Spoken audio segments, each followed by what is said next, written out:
A Rádio USP apresenta Programa Universidade 93,7. Atenção! Está no ar o programa Trabalhadores em Foco. Atenção! Está no ar o programa Trabalhadores em Foco.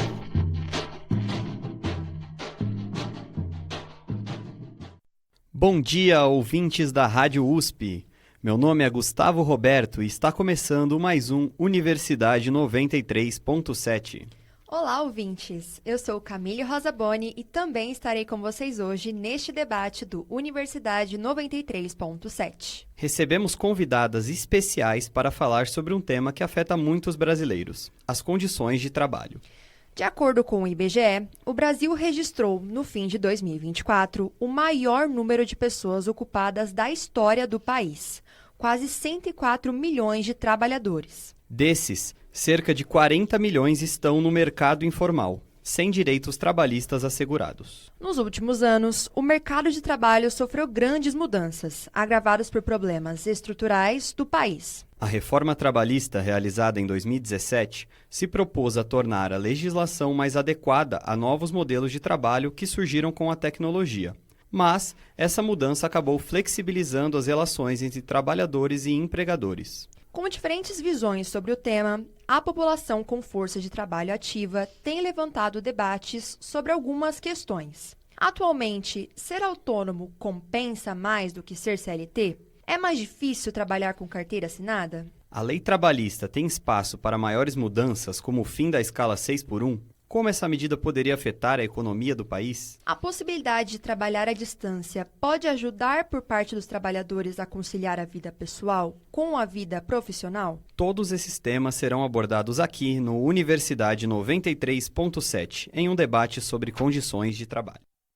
É claro que para discutir temas tão importantes, reunimos convidadas especiais que podem contribuir com diferentes visões sobre o atual mundo do trabalho. A primeira convidada é a vereadora Luana Alves, do PSOL, já no segundo mandato pela cidade de São Paulo. Ela é psicóloga e formada pela USP, onde se especializou em saúde coletiva e atenção primária. Ela também é mestranda no Departamento de Psicologia Social e do Trabalho da USP. Bem-vinda, Luana. Obrigada, querida. Obrigada pelo convite aqui da rádio. Espero ter uma boa conversa aqui com as colegas convidadas.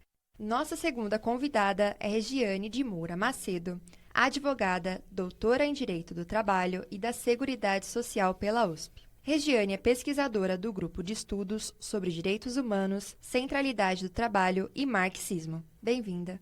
Obrigada pelo convite e espero ter um ótimo debate com as companheiras aqui. Para completar a nossa mesa, recebemos a professora Flávia Uchoa. Ela é doutora em Psicologia Social do Trabalho pela USP, especialista em estudos do trabalho e docente na Universidade Federal Fluminense. Bem-vinda, Flávia. Obrigada pela oportunidade de estar aqui e conversar também com a Luana e com a professora Regiane. Aqui no Universidade 93.7, vocês vão conferir depoimentos e reportagens de trabalhadores sobre os grandes temas que cercam o mundo do trabalho nos últimos anos. Este programa está dividido em 3 episódios. Nesta primeira parte, nossas convidadas abordam o tema do primeiro bloco, o fim da escala 6x1. Começa agora o debate sobre condições de trabalho. Neste bloco, escalas de trabalho. A discussão pelo fim da escala 6x1 ganhou um destaque no final de 2024, com a apresentação de uma PEC de autoria da deputada federal Érica Hilton, do PSOL. A proposta defende o fim da escala em que o trabalhador tem apenas um dia de descanso na semana, enquanto trabalha nos outros 6. A PEC tem como objetivo alterar o limite da carga horária semanal de 44 para 36 horas com jornada de 4 dias. No entanto, a ideia não agrada a todos os setores da sociedade. Empresários e entidades como a Confederação Nacional da Indústria se manifestaram contra a proposta, por meio de notas institucionais, alegando possíveis danos à economia. Para conferir o que as pessoas pensam sobre o assunto, nossas repórteres Camille Rosaboni e Júlia Moreira foram até a Avenida Paulista, no Dia do Trabalhador. Elas conversaram com os trabalhadores sobre o que é um trabalho digno e o que eles pensam sobre a escala 6x1. Meu nome é Thalita, minha profissão é operadora de call center. Trabalho digno é vida em abundância, é uma vida além do trabalho, com descanso, tempo para lazer, tempo para estudo. A escala 6x1 é uma escala que acaba com o ser humano em si, além do trabalho ser estressante, a gente não tem um tempo nem para a gente poder descansar mentalmente. Principalmente comigo, no meu trabalho, a gente ouve cliente xingando a gente todos os dias e a gente não tem um tempo nem para a gente refletir sobre o que a gente sente.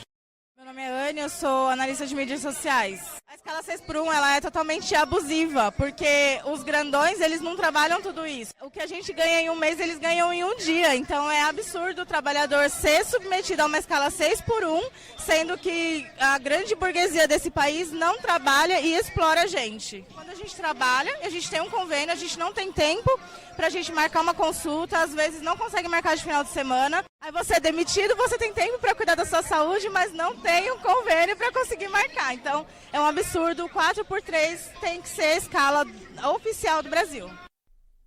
Além disso, também no Dia do Trabalhador, conversamos com uma empresária que trouxe um olhar diferente sobre as condições de trabalho. Ela discutiu sobre a escala 6x1, trabalho CLT e PJ. Vamos ouvir.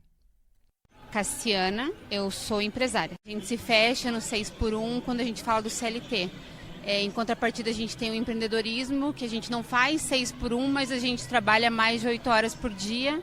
No final, acaba dando os mesmos 6x1, assim. Eu acho que as duas frentes têm prós e contras, né? O CLT tem aquela falsa impressão de que você tem a garantia de um salário, saúde e tal, só que daí você se fecha no 6x1. Em contrapartida, você tem o empreendedorismo que não tem isso e você acaba trabalhando tanto quanto ou mais. Aprendi a separar o dinheiro e fazer com que o que eu trabalhasse como empreendedora pagasse esse plano de saúde, essa alimentação, porque eu ainda acho uma falsa segurança do CLT achar que isso vai valer a pena, assim. Porque a empresa, quando ela paga isso, ela tem várias isenções fiscais. Então, ela não paga isso porque ela é boazinha. Como a gente trabalha por produção, com venda, o PJ acaba fazendo com que o funcionário entregue um resultado maior. Porque ele é dono da empresa dele, então quanto mais ele produz, mais ele entrega, né? Só que, claro, a gente fica sempre naquela insegurança, né? Que a qualquer momento a pessoa vai sair, a gente não tem aquela obrigação com o funcionário e nem o funcionário com a gente. A nossa primeira pergunta gira em torno dessas reportagens. Considerando que o projeto significaria uma mudança relevante na CLT, a flexibilização da lei pode ajudar ou atrapalhar o trabalhador? Começamos pela Regiane, depois Luana e depois Flávia, por favor.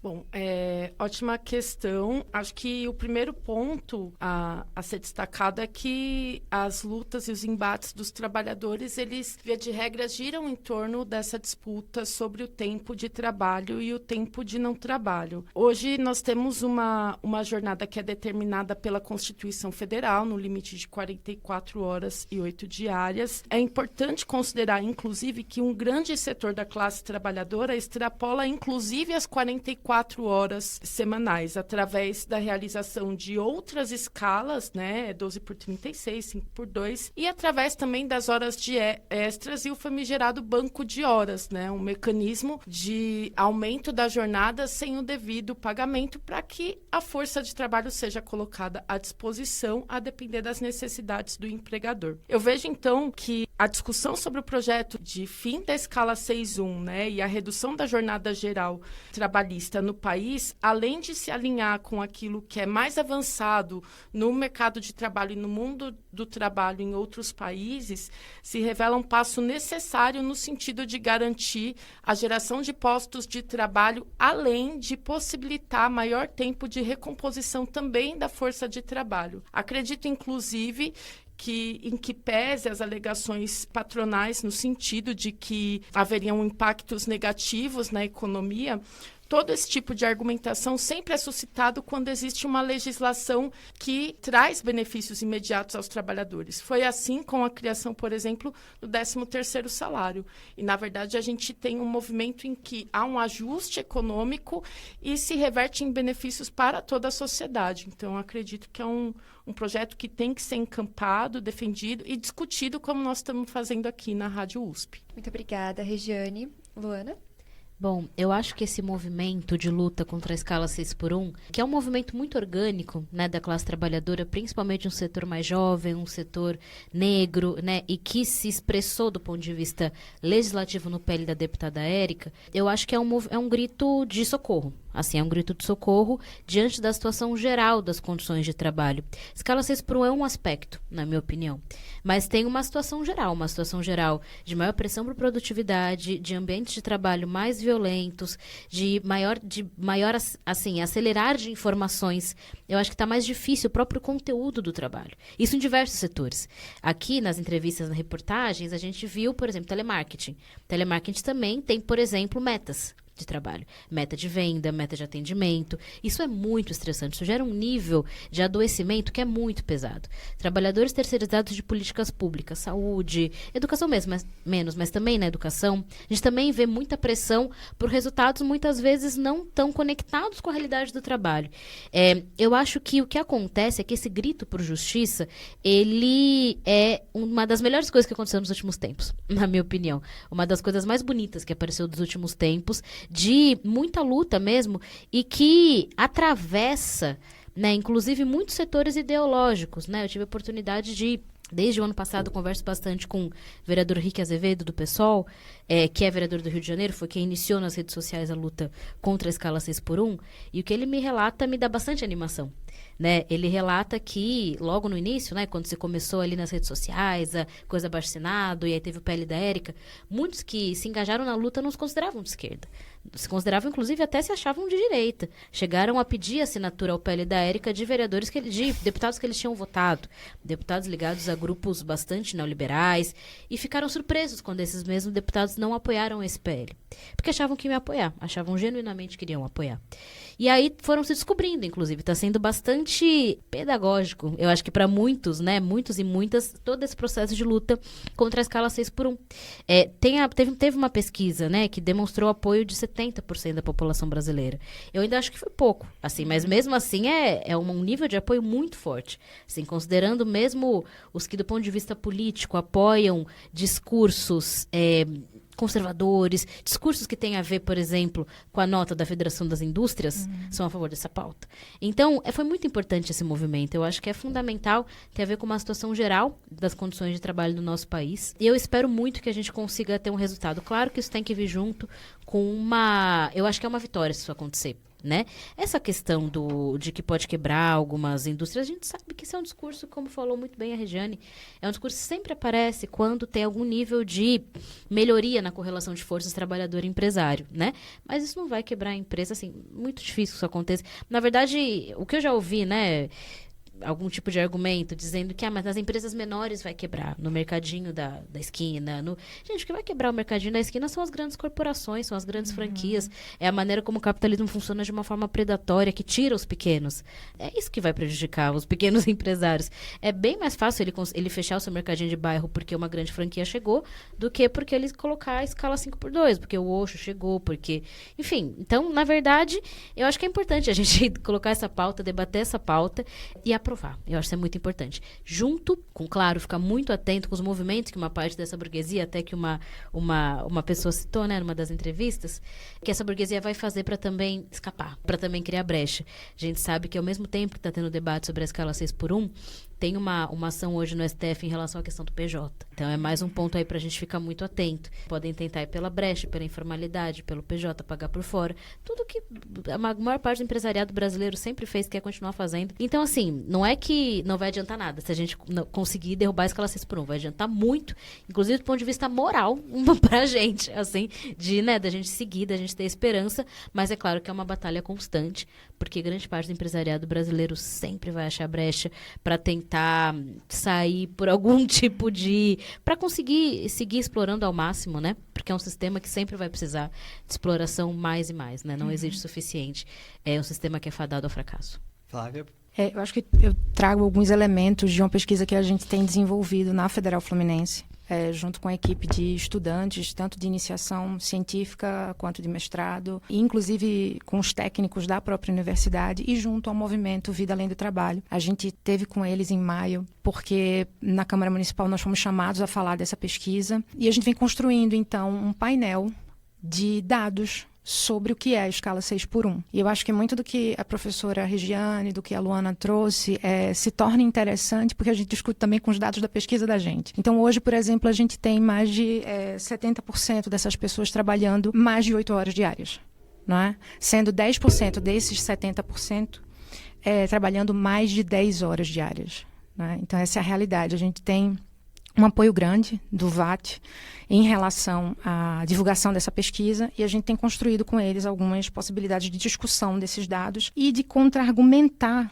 o que é trazido para a gente contra o fim da escala, né? Principalmente essa ideia de que essas pequenas empresas, como Luana falou, vão quebrar. Bom, essas pessoas, hoje, os dados que a gente tem mostram que elas estão em grandes redes de mercado, né, supermercado, rede de farmácia, que hoje tem a capacidade, inclusive orçamentária, né, de conduzir esse salto de produtividade em relação ao próprio trabalho e de uma ampliação, vamos dizer assim, das garantias sociais em relação ao trabalhador, às trabalhadoras. É interessante também colocar, né, que, apesar do perigo iminente disso ser metabolizado em horas extras, em articulações outras, né, ou com o argumento da informalidade, dizer que isso já é uma realidade no Brasil. Né? Vocês acabaram de falar sobre os dados do IBGE que mostram que isso já é uma realidade. Então, assim, o trabalho extenuante, precário, precarizado, já é uma realidade. Isso não é um argumento. Isso não pode ser usado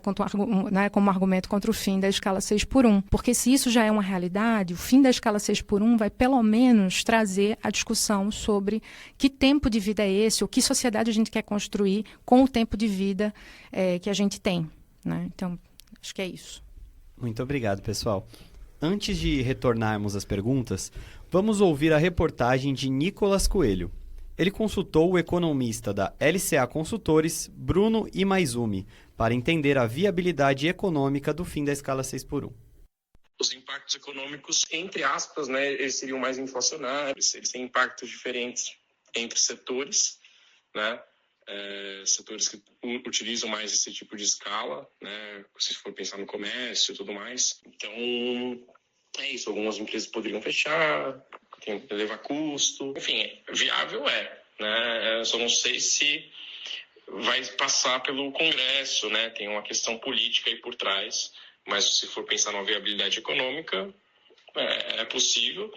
Acho que eu estou mais em linha com a fala do ministro Luiz Marinho lá no evento lá do 1º de maio, né, que eu consigo enxergar uma redução da jornada geral, não somente a questão da escala, mas a jornada de 44 horas para 40. E isso é muito possível. Agora, a extinção da escala 6x1, eu entendo que é um pouco mais delicada a questão, né? A gente não tem aquele lobby que a gente vê, né, aqui nos Estados Unidos, né, um lobby bem escancarado, mas a gente sabe que aqui os setores fazem muita pressão, né, com políticos, então eu acho mais difícil a viabilidade política mesmo, né? A partir do depoimento de Bruno Imaizumi, faremos a segunda pergunta. Considerando que os grandes contrapontos do projeto se referem a questões econômicas, como é possível equilibrar essa equação sem afetar classes como empreendedores ou microempreendedores? Vamos começar com Flávia, depois Regiane e, por último, a Luana. O grande problema da pequena empresa e do microempreendedor não é a escala 6x1. Efetivamente, não se trata do tempo de trabalho. Está em outra esfera o problema dessa camada de empresários no Brasil, que diz respeito a investimento, a planejamento. Eu não estou dizendo isso simplesmente da boca para fora. Quem quiser entrar nos dados, por exemplo, do SEBRAE, que é um órgão paraestatal que cuida dessa camada de empresários, vai compreender isso. Quer dizer, é muito mais um problema o planejamento e o investimento nessas empresas do que necessariamente a questão da escala 6x1. Então, esse argumento de que a gente teria aí algum perigo para esse tipo de empresa em específico, ele faz água. Não consegue se sustentar nos dados reais, porque isso não é um problema para a pequena empresa e para a microempresa. Regiane?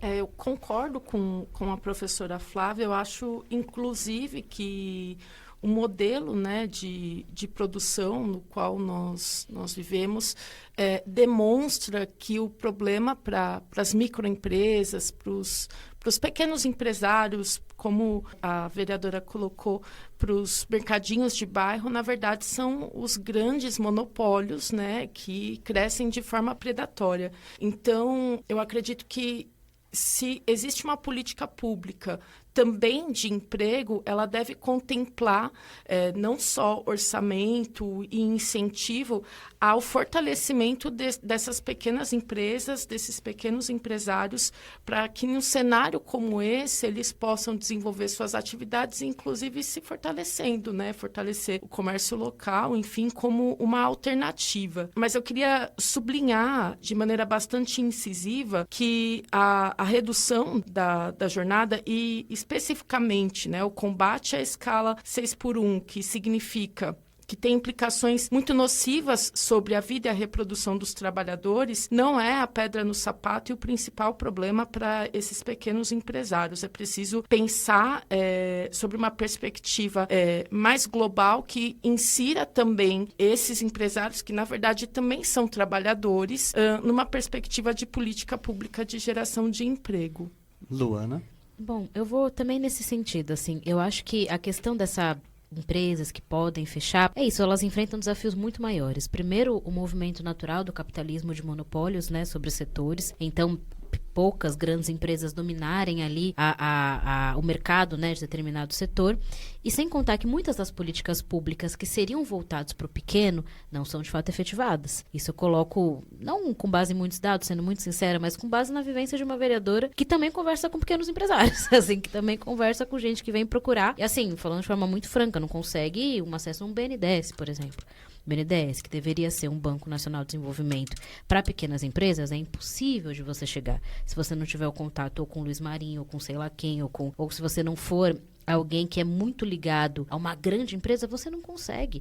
O Sebrae, que foi citado pela professora Flávia, faz um trabalho fundamental, né, de formação, de capacitação, de planejamento, de gestão, porque tem que ter, de fato, essa capacitação que ninguém ensina pra gente, né, de como, sei lá, contar custo, contar... É difícil também. Eu acho que é importante as pessoas saberem disso. Eu acho super fundamental. Agora, até onde eu sei, se eu estiver errada, me corrija, o Sebrae tem linhas de financiamento muito limitadas, assim, é muito mais formação do que capital.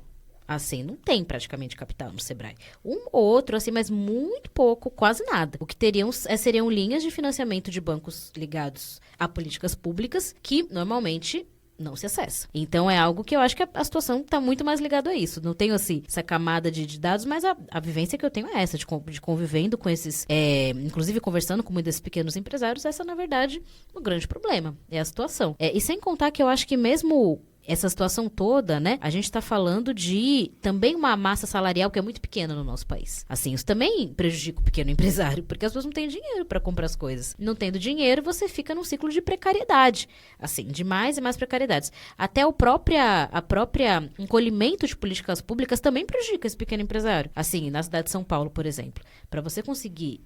dando um exemplo, você conseguir renovar um CadÚnico é praticamente um desafio de Hércules, assim. Você não consegue, porque o CRAS não funciona, o CREAS não funciona, para você agendar demora semanas, porque você diminuiu a política de assistência. O que depende do CadÚnico? Bolsa Família, por exemplo, que está sendo cortado muitas vezes na cidade de São Paulo, porque teve diminuição de política pública. Isso vai atingir o empresário da ponta, óbvio. Porque as pessoas, principalmente de bairros mais afastados, elas consomem, elas não vão guardar dinheiro debaixo do colchão. Elas vão ir no mercadinho, elas vão na padaria, elas vão comprar coisas e muitas vezes, né, esse dinheiro não circula, assim. Então, eu acho que o desafio são outros aí. E há esses fomentos, essas linhas aí de apoio a pequenos empresários, na experiência aí pequena que eu tenho, difícil chegar na ponta. Assim, grande parte de quem consome aí esses benefícios são empresas de médias a grandes, assim. Muito obrigado, pessoal. A gente agora vai abrir espaço para os comentários finais de vocês três. Vamos começar com a Regiane. Primeiro, queria agradecer, Gustavo, Camille, acho que o debate foi muito importante, agradecer o convite, Nicolas, e toda a equipe que está aqui presente, né, os estudantes da USP, agradecer Luana e Flávia, e que a gente possa superar os temas da intensificação, do adoecimento, que são inerentes à exploração do trabalho, e é isso. Muito obrigada. Também agradeço a oportunidade de estar aqui com a professora Regiane, a professora Flávia, de estar com vocês, né, de estar com os ouvintes aqui da rádio. Eu acho que debater trabalho é algo que falta. Achei que vocês fizeram uma ótima seleção de perguntas e obrigada pela oportunidade.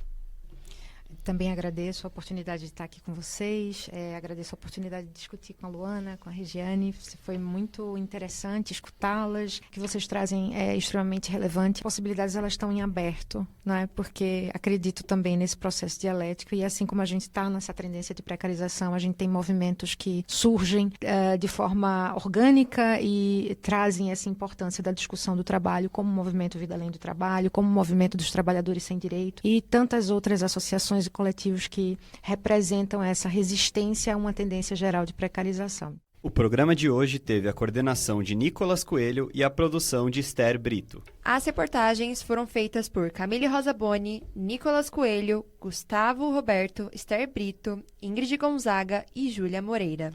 Edição de Ingrid Gonzaga. Locução e roteiro de Camille Rosa Boni e Gustavo Roberto. Você acompanhou o primeiro episódio deste debate sobre condições de trabalho. O próximo episódio você ouve na semana que vem, quando nossas convidadas discutirão o tema do bloco 2, o trabalho informal.